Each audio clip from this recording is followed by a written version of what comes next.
हुकूमत ने पार्लियामेंट में किया, नेशनल इंटीग्रेशन काउंसिल में किया, लेकिन उसके बाद भी हिफाजत नहीं करे तो क्या इस मुल्क की सुप्रीम कोर्ट ने सुप्रीम कोर्ट को धोखा देने की सजा दी किसी को? क्या कंटेम्प्ट पिटीशन आया? नहीं आता। हमारा मामला है तो बहुत जल्दी आ जाता। और भी ये भी जरूर कहूंगा कि बरसों बाद रियासत नगर आया,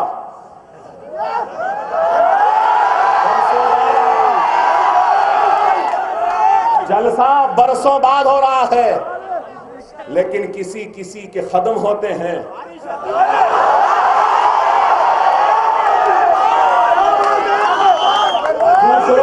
दूसरों के भी खत्म आए थे, लेकिन अल्हम्दुलिल्लाह ये गुनहगार के खत्म आपके सरजमीन पे आए तो अल्लाह अपने रहमत के बादलों के जरिए रहमत।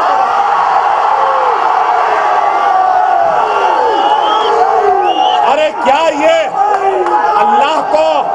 अल्लाह को किसी ने नहीं देखा, अल्लाह को निशानियों में पहचाना जाता। इस निशानी के बाद भी अगर कोई कहता है कि वो जीत रहा है तो अल्लाह इनको अक्ल दे। अल्लाह इशारे दे रहा है, ये रहमत बरसा कर हमको इस गर्मी की तपिश से निजात दे रहा है। तो आज मैं ये भी कहूंगा कि हिंदुस्तान में आज हिंदुस्तान की सबसे बड़ी अक़लियत की आवाज अगर कोई बन रही है तो अल्हम्दुलिल्लाह वो मजलिस इत्तेहाद मुस्लिमीन बन रही है। अपनी तकरीर को जारी रखो। आज जो लोग नरेंद्र मोदी कहते हैं, मोदी को वोट देने की बात करते हैं, और जो लोग मोदी को वोट देने का इरादा रखते हैं, उनसे भी मेरा सवाल है, मोदी के पास क्या सलाहियत है? मोदी के पास क्या काबिलियत है? मोदी के पास कौन सा सर्टिफिकेट है? मोदी के पास, मुझे बोलने दी,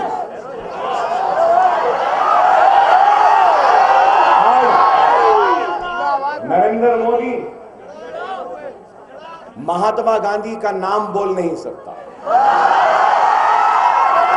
और ये लोग उसको वजीर आजम का उम्मीदवार बनाते। अलेक्जेंडर की तारीख नहीं मालूम, मगर हिंदुस्तान के वजारत उलमा का उम्मीदवार। आप बताओ, खैर वो भी छोड़ दो, नरेंद्र मोदी को वोट देने वालों से भी मेरा सवाल है कि आप बताइए क्या काबिलियत है? कुछ नहीं है, ना तारीख मालूम, ना हिंदुस्तान के रहनुमाओं का नाम मालूम, ना तारीख हिंदुस्तान से वाकिफ है, कुछ भी नहीं है। सिर्फ उसके पास एक सर्टिफिकेट है, नहीं एक ही सर्टिफिकेट है, और एक ही सर्टिफिकेट के बुनियाद पर आज इस मुल्क के फिरका परस्त तंजीमों ने और कायदीन ने उसको वजारत उज़्मा का उम्मीदवार बनाया। और वो सर्टिफिकेट है तो गुजरात को जलाने का, सर्टिफिकेट है तो हमारी इस्मत को लूटने का, सर्टिफिकेट है तो हमारी आबरू को लूटने का, सर्टिफिकेट है तो हमारे बच्चों के गलों पर छुरियां रखने का, सर्टिफिकेट है तो हमारी मां और बहनों की आबरू को लूटने का, सर्टिफिकेट है तो एहसान जाफरी को जलता हुआ तमाशाई बनकर देखने का, सर्टिफिकेट है तो सिर्फ और सिर्फ इस मुल्क के सबसे बड़ी अक़लियत को तबाह बर्बाद करने का सर्टिफिकेट है। इसके अलावा मोदी के पास क्या है, मैं पूछना चाहता हूं। मेरा सवाल आपसे नहीं है, मेरा सवाल उन लोगों से है जो उसको वोट देना चाहते हैं। 2002 को अगर निकाल दिए तो मोदी जीरो है, लेकिन मेरे भाई गौर करो, ये लोग बाबरी मस्जिद को शहीद करें, उसका इनाम दिल्ली का तख्त, वाजपेयी को दिल्ली का तख्त मिला, और ये गुजरात कोई जलता हुआ, कटता हुआ, तबाह होता हुआ खामोश तमाशाई बनकर देखता रहा। और मैं तो ये कहूंगा कि हम तो पढ़ते हैं, देखते हैं कि सारे फिसाद का जिम्मेदार ये है, और इस फिसाद और इस तबाही और बर्बादी का इनाम मिला तो वो बीजेपी का वजारत उज़्मा का उम्मीदवार बन गया। क्या ये बात अच्छी है इस मुल्क के लिए? हमको तो मुल्क का गद्दार बोलते हैं, मुझे तो मुल्क का गद्दार बोल के जेल में डाले।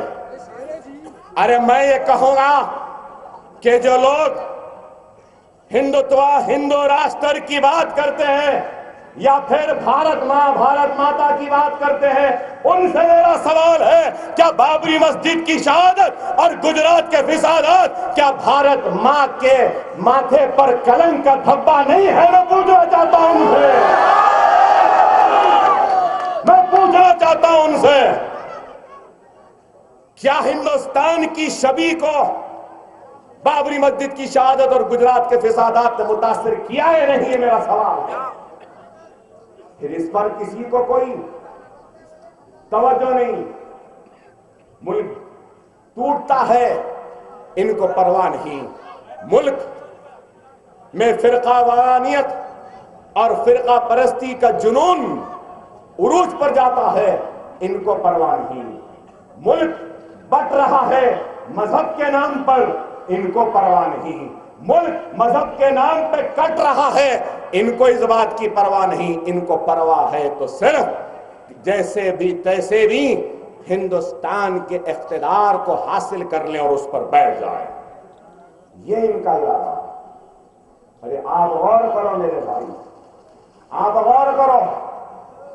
आज वो हमको लूटते हैं तो उनको इनाम पे इनाम मिल रहा है, और हम आपके लिए लुट रहे हैं, जेलों में जा रहे हैं, गोलियां खा रहे हैं, अपने जिंदगियों के नजराने आपके कदमों पर पेश कर रहे हैं, तो हम पर इल्जाम तराशियां गैरों से नहीं अपनों से ही।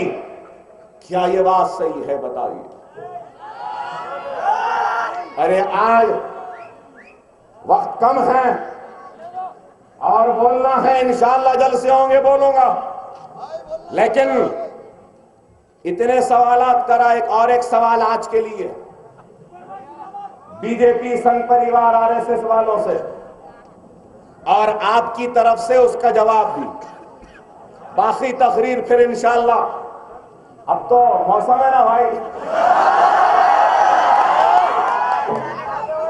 यहां बड़े बुजुर्ग बैठे हैं, सालार याद होंगे, बोलते थे। अब तो मुलाहिज़े असबाब है, अब अभी एंट्री टाइम हर रात बाकी है, याद होगा बुजुर्गों को। तो अब तो शुरू हुआ है, मगर एक बात कहूंगा जरूर, वो बीजेपी वाले, वो संघ परिवार वाले, वो आरएसएस वाले, वो मोदी कोड देने वालों, हिंदुत्व का चेहरा मोदी, हिंदू राष्ट्र के ख्वाब का चेहरा मोदी, राम मंदिर की तामीर की ताकत मोदी, सब कुछ मोदी। ठीक है, अच्छी बात है भाई, अच्छी बात है, लेकिन मोदी ने क्या कहा? मोदी ने क्या कहा, मैं उनसे पूछना चाहता हूं। राम मंदिर बनाएंगे आप, मैनिफेस्टो में बोल रहे हैं, हिंदू राष्ट्र का ख्वाब है, लेकिन मोदी क्या कह रहा है? कह रहा है पहले शौचालय बाद में देवालय।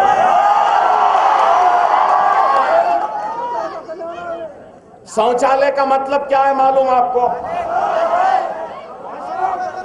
भाई? शौचालय का मतलब टॉयलेट, हम जहां फारिग होते हैं उसको। तो मैं बीजेपी, संघ परिवार, आरएसएस वालों से पूछूंगा, अच्छा वजारत उज़्मा का उम्मीदवार ढूंढने वाला जो पहले हमाम पैखाने बनाता बोल रहा है